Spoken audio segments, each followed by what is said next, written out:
After 8 long years of Justin Trudeau and this Liberal government, our Canadian Armed Forces are in a crisis. The Royal Canadian Navy is rusted out, the Royal Canadian Air Force is hollowed out, the Canadian Army is stretched out, and our allies are freaking out.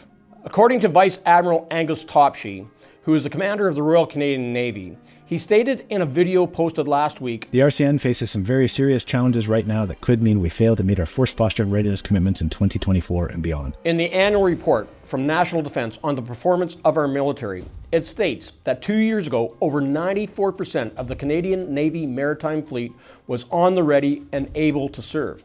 Today, that number is now down to only 51%. While our overall attrition is generally good, our MARTEC leaves us every 2 days.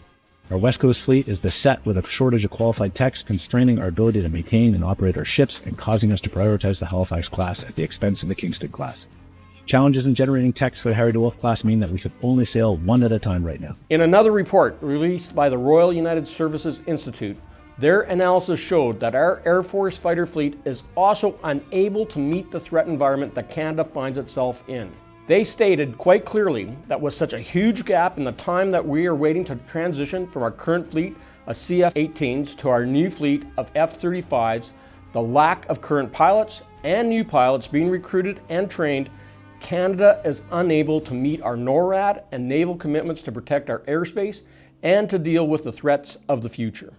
And according to General Wayne Eyre, the Chief of Defence Staff, the regular force is short over 7,000 troops, the reserve force is short an additional 7,000 troops, and we have a combined shortage of close to 16,000 people in the Canadian Armed Forces. Meanwhile, there are over 10,000 members of the Canadian Armed Forces who are undertrained and undeployable. For the troops that we can deploy, well, they only have enough ammo to fight for 3 days. Under these conditions, the Canadian military is going to have trouble to continue to meet its responsibilities to protect us here at home, to be able to serve in Europe under our NATO missions like in Latvia and Operation Reassurance, or meet the requirements that come from natural disasters where the Canadian Armed Forces are called to assist Canadians. And with the lack of the ability of the Canadian Armed Forces to meet our international commitments to help bring stability to an increasingly dangerous world, our allies are growing more and more concerned as the Liberals continue to underinvest in the Canadian Armed Forces. So the key for us as an over 2% country is to see that the direction of travel is up.